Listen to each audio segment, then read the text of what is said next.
up next, I'm going to teach you how to excel in your remote or hybrid job. And then, very excited, famed American restaurateur and my pal Will Guidera joins me for a great leadership conversation. And I coach you up. Let's go. Helping you win at work and in life. Helping you make more money and experience more meaning. Helping you make more income and more impact. This is the Ken Coleman Show, and I'm thrilled to have you with us. All right, so remote work, it's here to stay. Hybrid work, it's here to stay.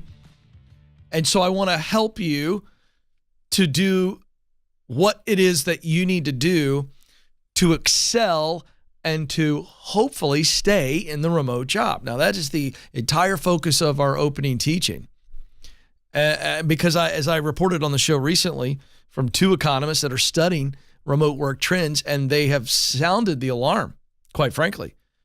And they have said it is very possible that in the very near future and going forward, that companies will look to replace white-collar remote workers with someone overseas who can do the work remotely for maybe 50% less. So for those of you who really love the lifestyle of remote work or hybrid, which again is a combination of remote work and then some time in the office, you know, I've been scratching my head going, okay, how can I help you keep that? Because, by the way, I'm not against remote work. I just think that it's risky for the very reasons that I gave you. So I talked to a couple people who have worked long-term stints, multiple years is what I'm defining here, in remote work. And I interviewed them and I just said, hey, I want to know some things and I want to kind of combine that with some of my thoughts and see if I'm right, if I'm wrong, and then what do I not know? So compiled all that together, and I want to walk through this because if you are out of sight, certainly in a company where it's hybrid, you are out of mind until you're in their sight. So let's walk through this. What are some things you can do? I'm going to give you 3 specific actions that if you consistently do these things in a remote job, you're going to give yourself the best chance to make sure that you're never out of sight and never out of mind, even when you're not in the office. Number 1, stay visible. How do we do that? Get on the phone. I was talking to a longtime remote worker who was a writer for television, and she was telling me, hey, our temptation and the normal rhythm of work when you're in a remote job is obviously email and text. She said one of the things that I realized that kept me top of mind was I was jumping on the phone or a Zoom. Instead of sending a text, instead of sending an email, I would look to find opportunities to jump on the phone where even if it's just a quick phone call, that they heard my voice, I heard their voice. And I think that's huge to human connection. I mean, how many of you remember the first time you started dating and you would have these long phone calls, 2 and 3 hour phone calls, and you could transfer so much emotion? Well, you can do that in work. Listen, every day on the show, we have callers that call in and I can always hear things on them. I can hear it in their voice. And so the idea of connecting with your leader, connecting with your colleagues over the phone is great. Here's another thing about the phone call that's kind of fun. Or a Zoom call could also be plugged into this illustration. Maybe you hear their dog barking in the background. Maybe you hear their kids talking or crying. And it gives you an opportunity to just be human, you know? Maybe you're talking and the kid goes, Mommy, I want some SpaghettiOs or whatever, right? And you go, oh, and she goes, or he goes, whatever. She goes, hey, sorry, my kid just, and you go, oh, that's so sweet. How old? Well, she's 4. Oh, great. What's her name? Ruby. Oh, okay. And so we found moments in the middle of work to have a human connection. That little moment, or talking about the dog. What kind of breed is your dog? How old is your dog? Oh, I love dogs. Those human moments of connection aren't readily available via text and email. And that's the beauty of the phone call or the Zoom call. Second, about staying visible. Strategic visits. Make sure you pop into the office. Even if it's not a true hybrid role, it's not like they're going to kick you out. So what are some visits and how can you show up from time to time? 2 or 3 times a year. Do it. And then how about surprise and delight? This is something I wrote down, and I was running this by these people that have been doing remote work, and they said, I love this. Surprise and delight. What do I mean? That's going above and beyond. Maybe a handwritten note to your leader, a gift card. Hey, I know we've been crushing it. You've been doing a great job, and I just want to tell you, I appreciate the fact that you fought for me to be able to stay in my remote job. Here's a $50 gift card. Surprise and delight. Those kind of things keep you top of mind for your leader. All right, second way to excel in a remote job, stay involved. Be generous with your resources. If you're in a meeting and you're about ready to wrap the meeting up, or it's early in the meeting, or it's in the middle of the meeting, and you guys are talking about something, and your colleague is going, yeah, I'm working on this, and you go, hey, I got an idea. Here's a great resource I've used before. I just emailed it to you. And they go, oh, well, gee, thanks. Again, you stood out a little bit. How about volunteering to help a colleague or your leader? You've got your work done, you're crushing it, and they're a little bit under it, and you hear about it, and you go, hey, how can I help? I'll jump in. Again, you're remote, you're a long way away, but in those moments when you do those things right there, you are top of mind.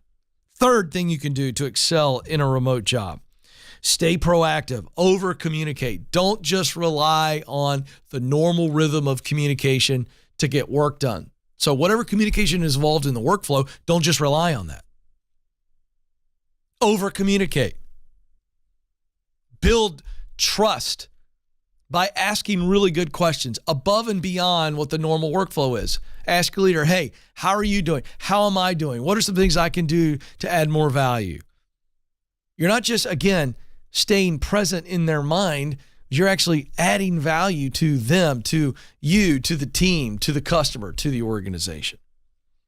And another thing is always stay in touch about, hey, personal growth plan. Where can I be growing? What are some skills that I can be adding? Certifications you think I should acquire? Where can I plug in to help you? This is the idea. Now, the reason that I'm walking you through this again is that in a remote job, for you to stand out and beat the competition, and again, I tell you this all the time, you're in a competition for that promotion. And let's say you want to work remote, but you've got colleagues that are taking a hybrid model and they're in the office. I'm not saying they're going around butt kissing all the time, but I am saying they might be. And I am saying that if they're not butt kissing, they're there. So when the leader sees them, and again, folks, I'm keeping it real on this show. I gave you the data yesterday on yesterday's show. Go back and watch it. 85% of leaders, in other words, they're actually not good leaders. They're bad bosses, but 85% of bad bosses, it's all of them. For remote workers, they're paranoid. They're telling us this in a Microsoft study. They don't think you're working hard. So that's why I walk through those things. You got to stay top of mind. And I gave you 3 easy ways to do it so that you can stay in that remote job, but keep growing and keep moving up. Coming up next, 2-time #1 restaurateur in the world, Will Guidara joins me.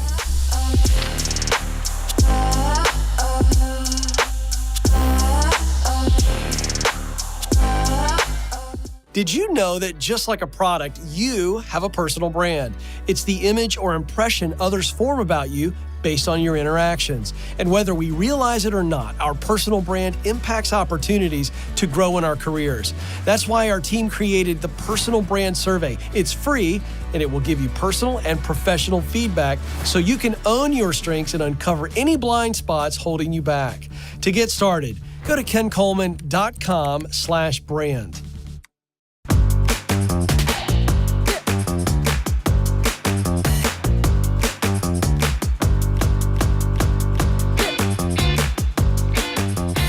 You know, folks, I've always felt that some of the greatest lessons we can learn are from people who are world-class at what they do. I mean, they don't have to be a great communicator, an author, or speaker. They're just great at what they do, and you just learn. And I am blessed in the work that I get to do to get in rooms sometimes with people I don't even belong in the room with, interview people that, if I showed up at their house, security would punch me.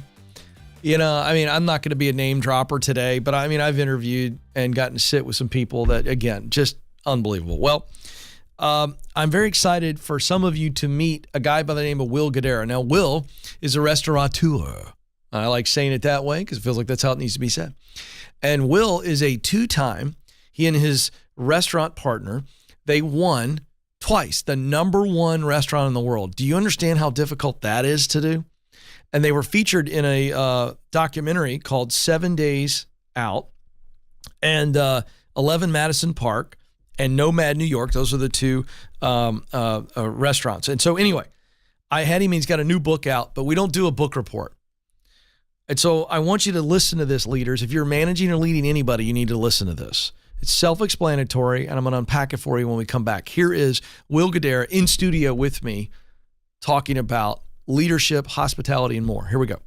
And so I want to ask you about culture building. Culture, I think the best definition of culture I've ever seen or heard is shared behaviors. At its just core, it's shared behaviors. Yeah. I can go hang out at somebody's house and in 10 minutes tell you what their culture is. For sure. Hang out in a restaurant, company, so forth and so on. And you posit in this book that 30 minutes can transform a culture. And I got sucked into that because I was like, I see what you're doing there. And I like that. I think it's provocative. Yeah. But I actually believe you. Why are you so confident in that? And then how do you do it? Well, 30 minutes a day. That's correct. 30 minutes a day. That's right. And listen, I believe that what gets talked about consistently defines what a culture ends up becoming. What gets talked about is what the team thinks about. Yeah. So in restaurants, we have this thing, it's called pre-meal.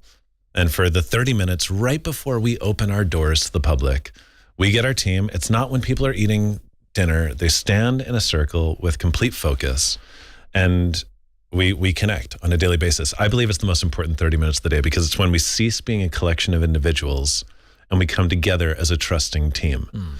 It's not super novel, right? Plenty of restaurants do. You've probably seen movies where the guy in the old hotel is criticizing whether people's shoes are polished.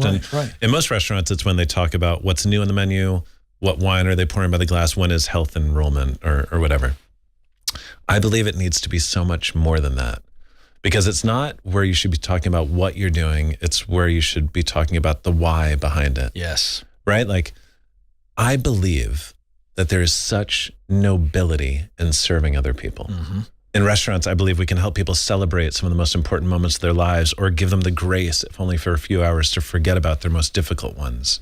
I think unless you name why the work matters, you're never going to be really good at it. And so in 30 minutes a day, that's when you talk about why does the work matter? It's when you run through your cultural isms, the things that you've articulated that makes what you want to be distinct from what everyone else wants to be.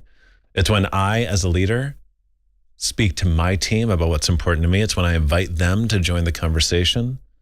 And if you do that every single day, it can transform your business. I believe that if every customer service business, every bank branch, every insurance office, if everyone took 30 minutes before they opened the doors, man, I think it would just transform customer service as we know it in America. I know it would. And I want to stay here for a second. And I'm curious if when you did that, were you trying to say the same thing in different ways? In other words, keep it fresh? Or were you saying, forget that. We're going to hit the same things over and over to keep us really clear. I'm curious how you did it. Well, I think it's a little bit of both, honestly.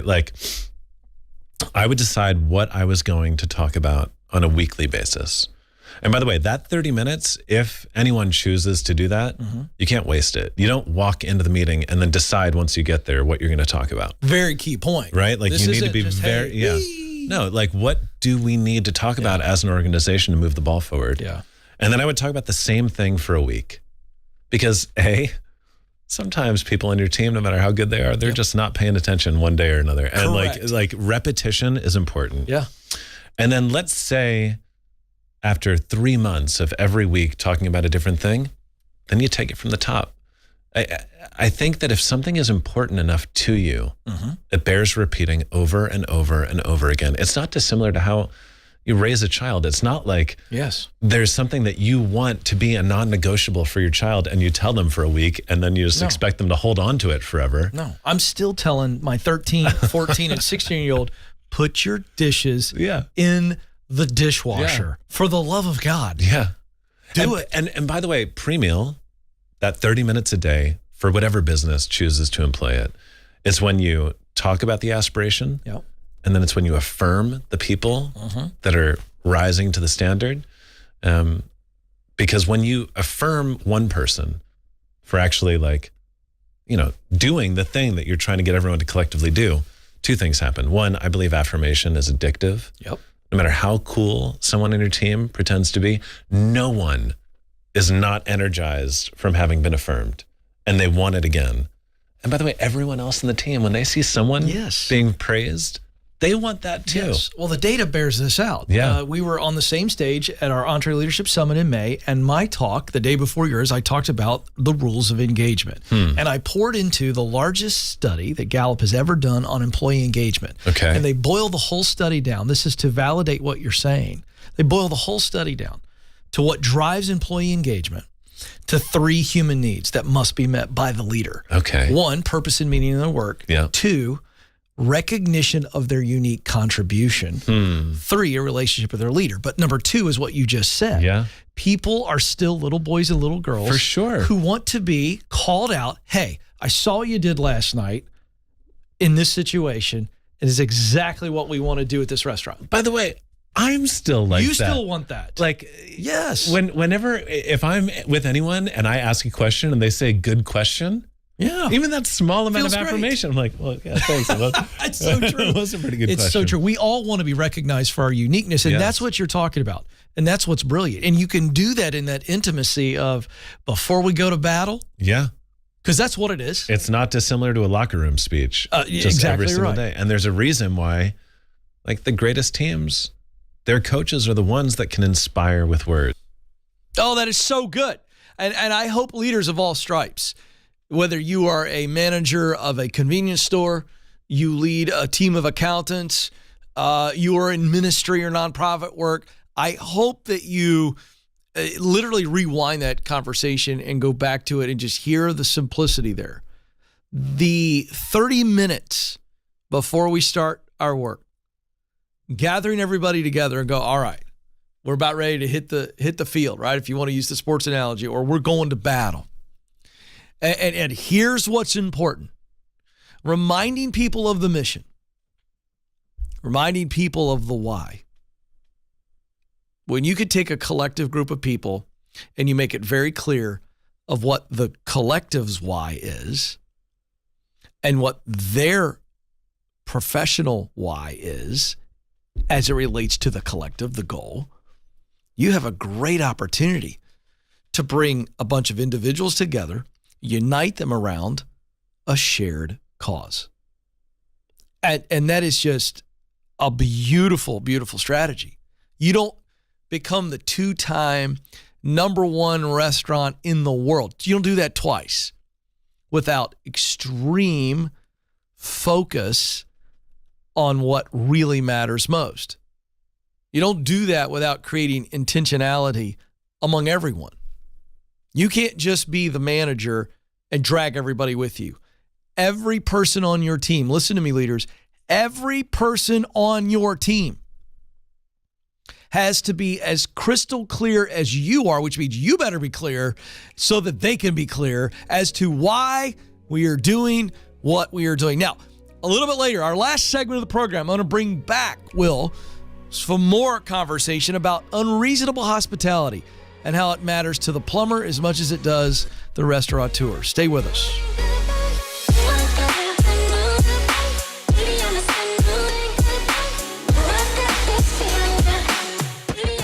So you just landed the new job. Congratulations. You've made it past the interviews and now it's time to onboard with excellence.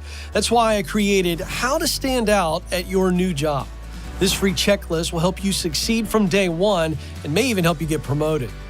These practical steps set you up to add value, help your team win, exceed your leaders' expectations, and ultimately set you up for a successful transition. To get started, just go to kencoleman.com/new.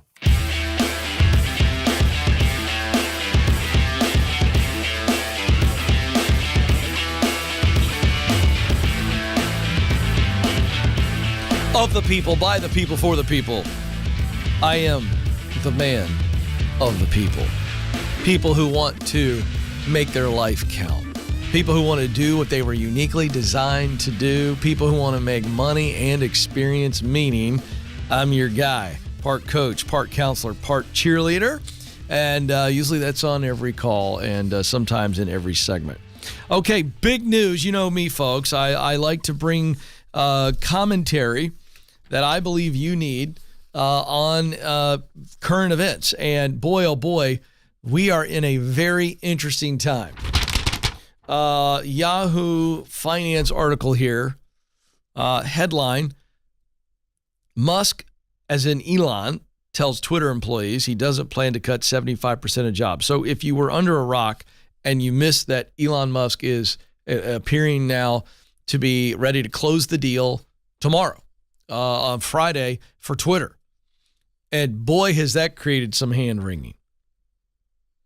More on that in a second, maybe.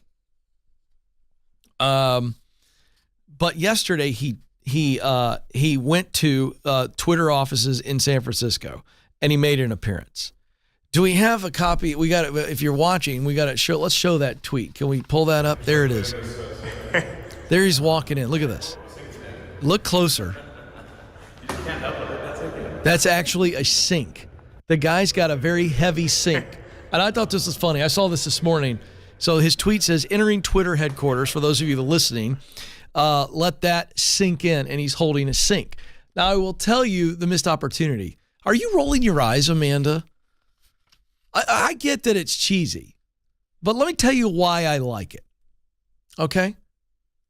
And some of you have to be mature enough to realize that I don't care if you disagree with what I say. Ever. I don't care. You know why I don't care? Because I don't have to care. You know why I don't have to care? Because I know exactly what I believe. I know exactly what I stand for. I know what the show's about. And I'm consistent every day. So if I say something that you don't like and it bothers you, I'm okay with it.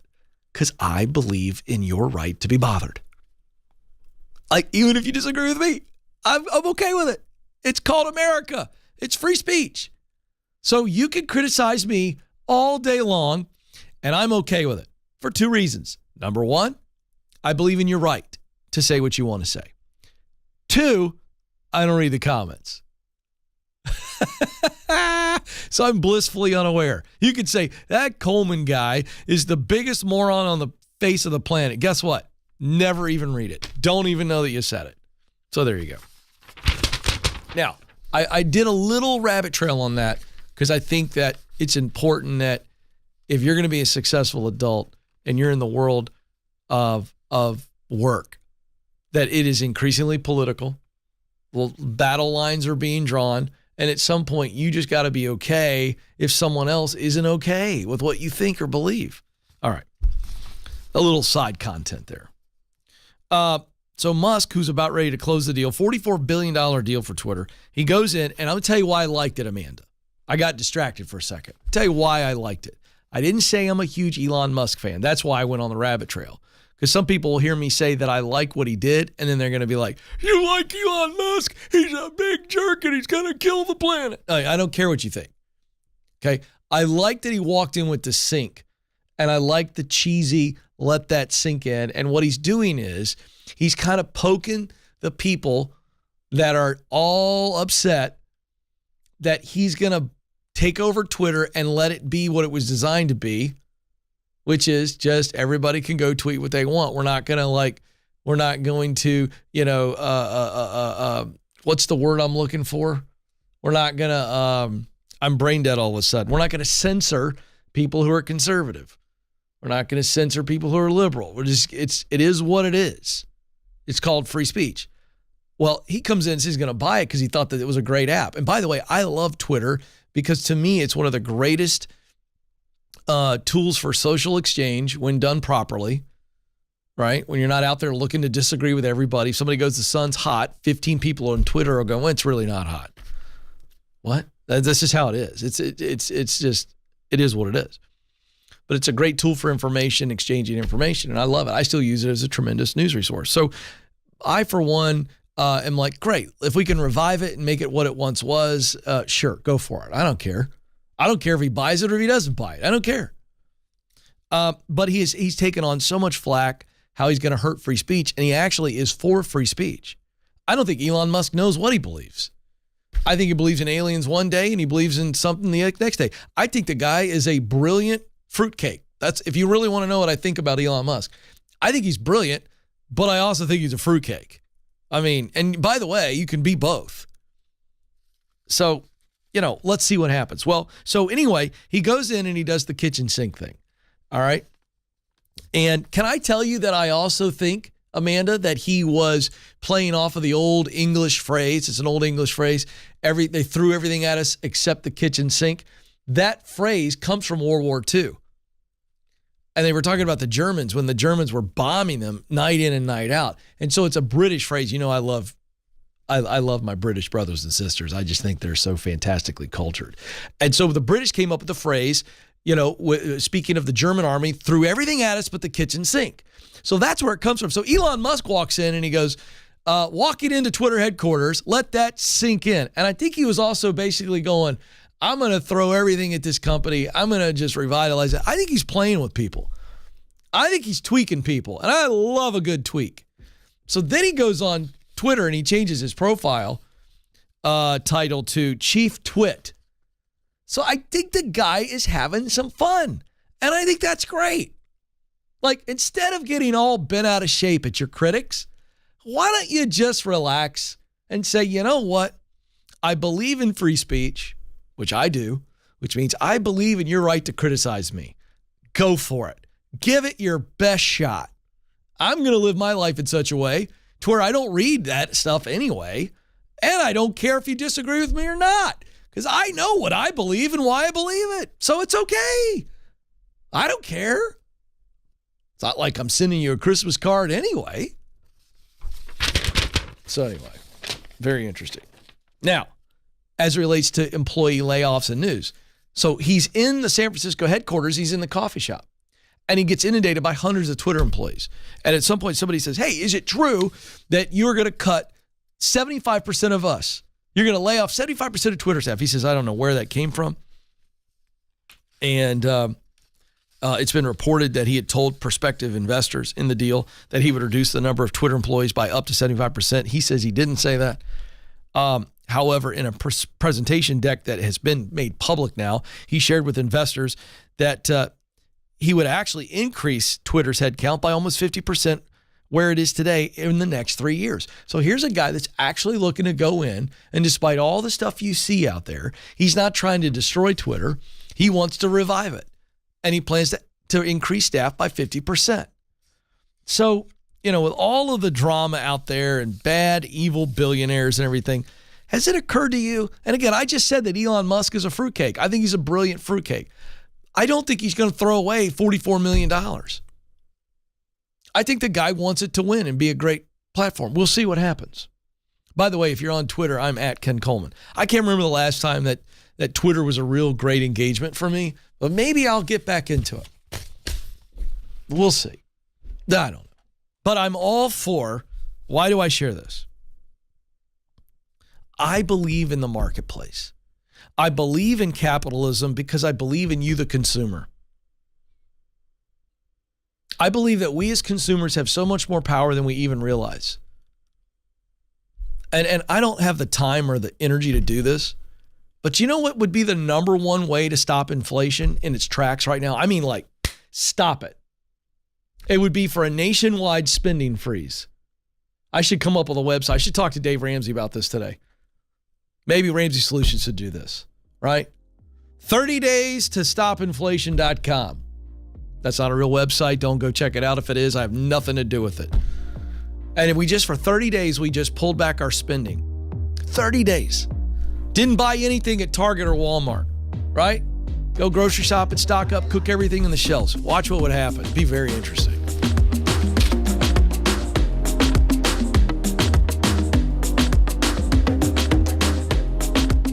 You were created to fill a unique role through your work, but it can feel overwhelming to figure out what that is. That's why I created the Get Clear Career Assessment. In just 15 minutes, you'll get customized results that clarify what you do best, the work you love to do, and the results that motivate you. All this helps you discover what you were born to do. And you'll get a list of professional possibilities to help you in your job search. To get started, go to kencoleman.com/assessment.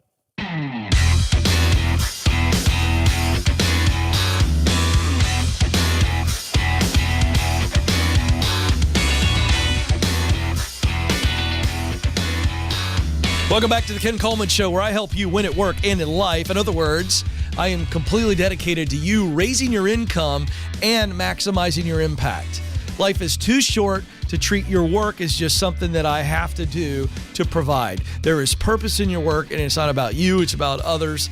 And so that's our focus, and we're going to get into our coaching session. We've got Emily on the line in Kansas City, Missouri. Emily, you're on the Ken Coleman Show. Hi, Ken. How are you? I'm living the dream, Emily. What's up? So I just need a little bit of direction, I guess. Okay. I'm an esthetician, All right. and I recently just left a job that checked off all my boxes beside income and commute. And so I applied at a new job just kind of for fun to see what would happen, and I got the job. And they offered me 3 times my income and half the commute.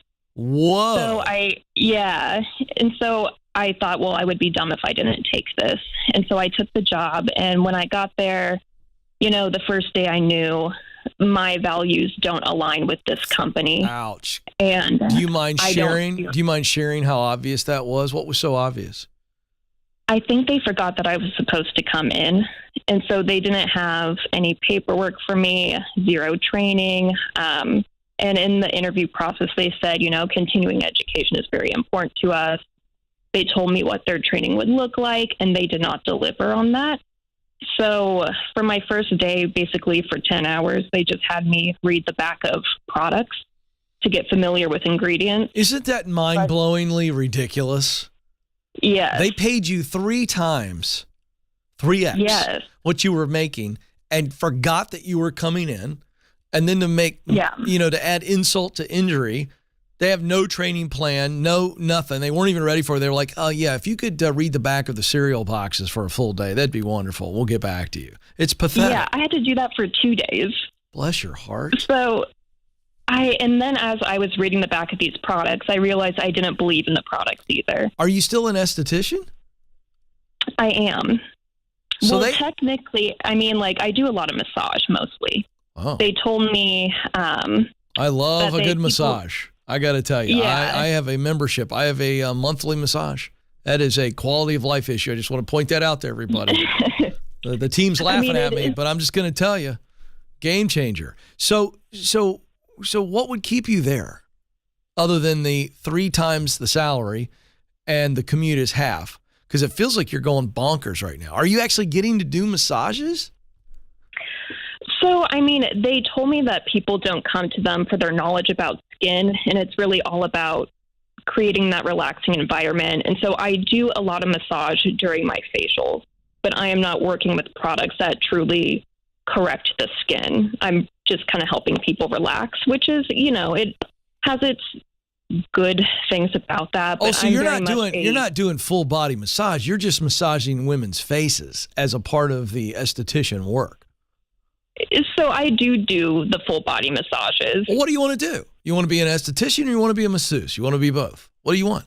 I'm an esthetician. I don't enjoy the massages at all. Oh. So, but I know I'm doing 60 to 90 minute massages with my facial to basically, it's just a part of their spa experience. Oh. So but that's not what you want to do. Yeah. So I come from a very here's the deal. Corrective background. We only got about a minute and a half. I've been digging into this. I think I know what the answer is, but I want to make sure I know what's your core question for me. I want to start my own business, and I don't know whether or not I should be staying there to just get my money and go, or if I should. You should stay there because job.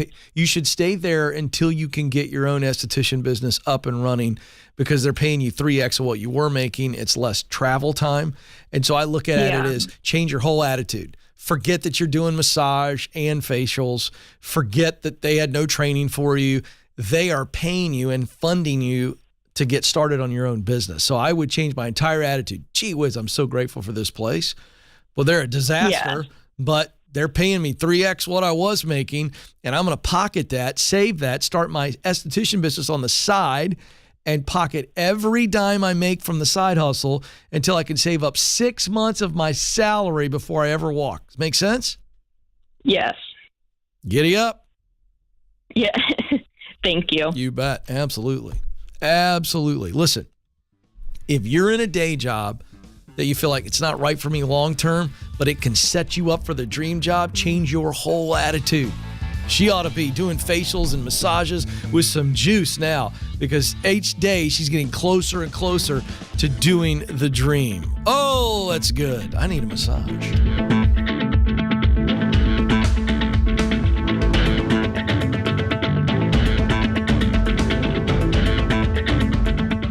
Did you know that recruiters take an average of 6 seconds to scan a resume? And that's if they ever see it in the first place. In fact, 75% of resumes are rejected before reaching a hiring manager. Listen, folks, if you want to get hired, you've got to make your resume worth noticing. That's why we created How to Write the Perfect Resume. This free guide will walk you through the 5 steps to stand out in the hiring process to get you your dream job. If you want to get started, go to kencoleman.com/resume.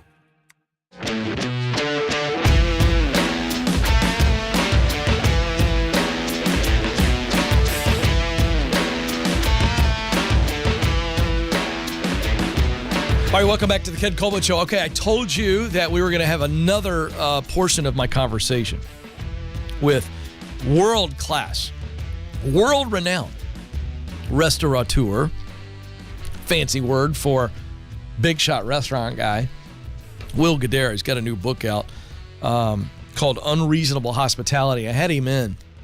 And the first clip we played, I think it was a masterclass for leaders on how to create a great culture, whether you're in the restaurant business or not. I mean, if you got an HVAC business, how do you separate yourself from the competition? Your culture. And so it's great stuff. So now in this segment, let's get to it. We're going to talk about how to, in any business, small business, your solopreneur, how do you deliver unreasonable hospitality that sets you apart? Here's more of my conversation with Will Guidara. I want to go into the book, page 90. Okay. I circled this because I want you to expound on it, because I think this is where so many business people, and then if you're not a business owner, I don't want you to check out. This is where a lot of leaders develop massive blind spots. It's not unique to you, but you make a clear statement in the book. Don't try to be all things to all people. And this is in a wonderful context of what you've just told us. Yeah. Please, hospitality, please the customer. Like, that is the maniacal drive for you. Yes. And yet, Yes. don't try to be all things to all people. I know it's not a confusing message, but unpack that for us. Well, okay. So I use that in the conversation around criticism and feedback. That's right. What I'm saying is, in the book, no matter how successful we got, we never stopped reading our feedback. I never stopped reading every piece of criticism, whether positive or negative, that came out about us. Because I had this belief that the moment if you're in the business of serving other people and you stop reading the feedback, you're going to become irrelevant, right? You risk complacency. Yet, at the same time, if you're trying to do something of significance, you need to have a point of view. And just because one person says they didn't like something that you were doing and they'd prefer you do something else, you can't change every time someone doesn't like something about who you are, because then you don't have a point of view. And if you try to be all things to all people, it's just going to be a mishmash of nothing. Yeah. Like, you need to decide what you stand for. Yeah. And then within the context of that, be as attuned as possible to how you're making people feel, such that you can course correct along the way. But yeah, I do believe you can't try to be everything to everyone. Yeah, absolutely. And that leads me to my favorite line in the book, page 99. It really plays beautifully into the focus here on the Ken Coleman Show, which is to be who you were uniquely created to be. Yeah. In your uniqueness lies your opportunity for greatness, not sure. the other way around. Mm-hmm. And you say this, you must be able to name for yourself why your work matters. I love the statement because you're saying you must be able to name for yourself in the quiet, not your elevator pitch. For sure. Because the pitch will take care of itself. Yeah. Why is it so important? Well, because first of all, I believe that everyone's work matters. It does. I don't care who you are. That's correct. I don't care what you do. And some people might scoff at this. And I'm sure there's people scoffing as I'm saying it. But I guarantee if you sit down for long enough, you can figure out why you're making a positive contribution to the world. Like, you can sell insurance policies, or you can sell people the comfort and security of knowing that they and their loved ones will be taken care of no matter what happens. You can sell people houses, or you can sell them the homes in which they'll raise their children. You can sell people a bank account, or like the ability to plan for their future, right? Like, I think you need to name for yourself how you're having a positive impact on other people, because here's the deal. I don't care how much you like what you do. I don't care how good you are at it. Some days are hard. And if you don't believe that there's significance to the work, it's going to be real, real hard to do a good job on those days. I think you need to have that reservoir of meaning to dip into when your gas tank is near empty. And that's so true. And not only that, the slippery slope for people is when they begin to believe that their work doesn't matter. Yeah. And you keep allowing that narrative to skate around your brain. Yeah. Like you're at a roller rink. You begin to believe that you don't matter. Dude, you know what? That's really true. It's almost like an individual echo chamber. It's exactly You start to become your own echo chamber. Yeah. I'm not valuable. Yeah. Because my work isn't valuable. Because we spend an inordinate amount of time of our lives at work. For sure. And I'm not saying that happens for everybody, but I'm saying it is a very dangerous progression. Well, and then, by the way, like, even if you're a well-balanced person whose entire identity isn't defined only by what they do for a living, it's enough of a meaningful part of who you are that it starts to rub off on who you are in life, too. Without question. If you don't think you're making a positive contribution to the world, you're probably not going to be as good of a father or guaranteed a mother or a husband or a wife. There's no question. You'll drag that home with you. Yeah. There's no question. But I genuinely believe no matter what you do, if you decide that it matters, you can do it in a way that actually starts to matter, right? It starts to become self-perpetuating. Yeah. If you don't think your work matters, you're probably going to do it in a way that makes it pretty meaningless. Oh, yeah. Well, this is the phenomenon we have now. Yeah. That started on TikTok, and now it's in all the major media outlets, quiet quitting. Yeah. Which is essentially saying, I'm only going to do the bare minimum, just enough to not get fired. Yeah. And that is an overreaction to being treated poorly, and that's a leadership problem. Yes. I posit that people leave leaders, not companies. For sure. And while I understand the frustration, that is settling in a way that is going to eventually affect your spirit. Yeah, it is. Because you start to go, well, I mean, just nothing matters. Well, because in that, yes, you're right. People leave leaders, not companies. And if the responsibility falls on one person and one person alone, it is the leader. Yeah. But if you work for a bad leader and you're the person that's quiet quitting, you're just allowing yourself to be the victim. Correct. You're allowing someone else's incapacity to negatively affect you. That's correct. It's a relationship, by the way. Like, all of it is relationships. You and I are in a relationship right now. Right. Like, I'm in a relationship with my boss or the people that work for me. Sure. And relationships are two-way streets. If you can't just say, well, that person's not great, and so I'm going to let my career or my progress be stunted. Great stuff there from Will Guidara. And I want to point out that the entire conversation, in its totality, it's probably about 40 minutes, 45 minutes. It will air on the podcast of the Ken Coleman Show next week. So it is, and can I just tell you something, folks? It is must listen for anybody who wants to lead, anybody who is leading. Keep in mind, this is not a leadership-centric show. However, we're talking about the world of work. And so leadership is a big part of the show. And I'm telling you, if you want to develop a great culture, if you want to learn how to take hospitality and beat the competition over the head with it. I mean, beat them to death. This book, Unreasonable Hospitality, it's a must purchase. And Will and I were talking about this in the full interview. You'll hear, he comes from the world of fancy restaurants, but let me tell you what this guy gets. And actually what he's passionate about. He wants to take this message outside the restaurant world.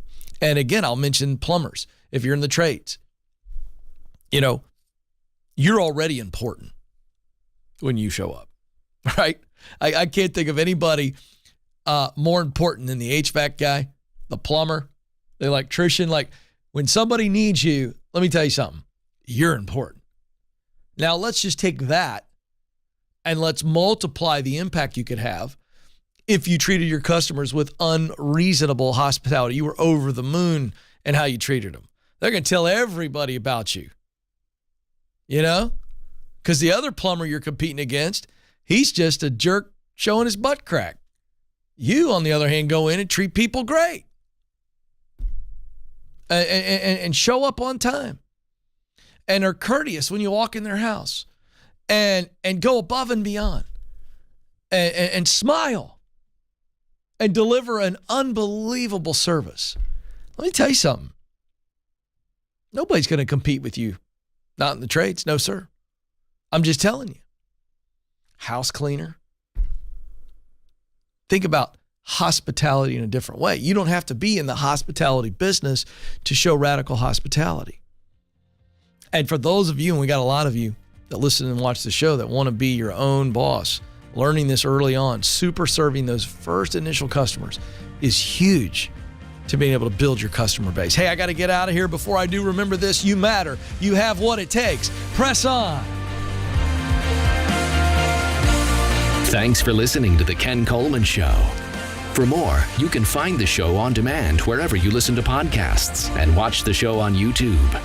You can also find Ken across all social media by following @Ken Coleman.